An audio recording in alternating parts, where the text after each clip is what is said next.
Krista Bond.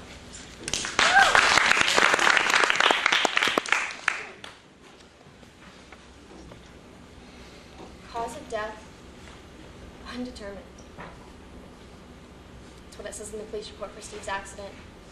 No mechanical malfunction of the car, health concerns, no weather.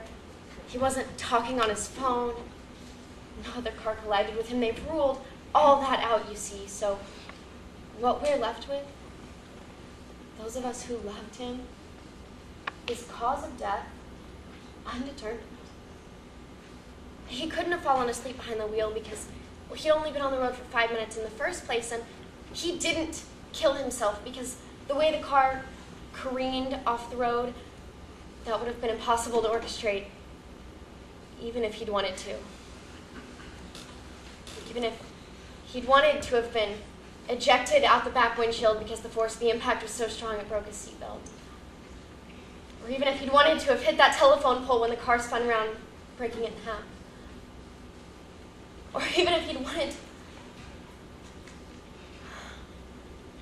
The police officer said there was no way somebody could do that on purpose.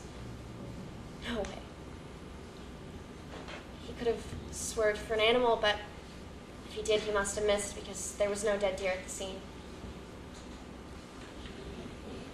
No blood that wasn't his. There was so much of his blood.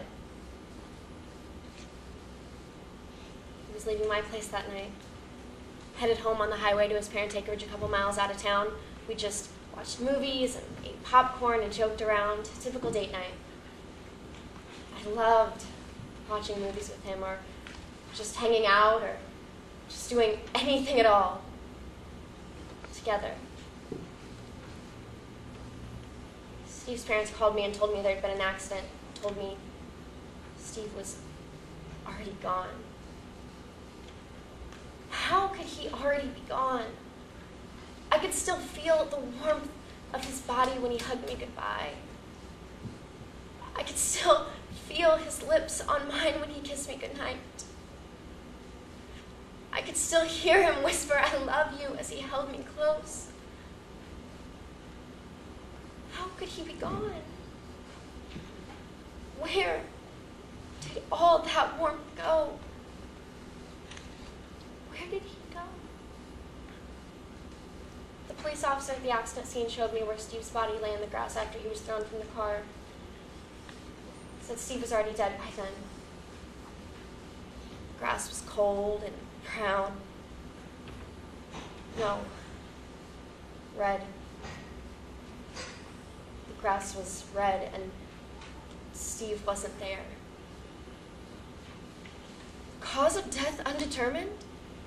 That seems like such a poor explanation in this day and age. We can train satellites to see anything we want anywhere in the world. We can clone sheep. We can send a rover to Mars, but you can't tell me why Steve had to die. Can't tell me how. Can't explain to me why it had to be him. Or why I didn't get to say goodbye. Not any of it? There's no explanation, life just happens? That's little comfort. In fact, that's no comfort at all.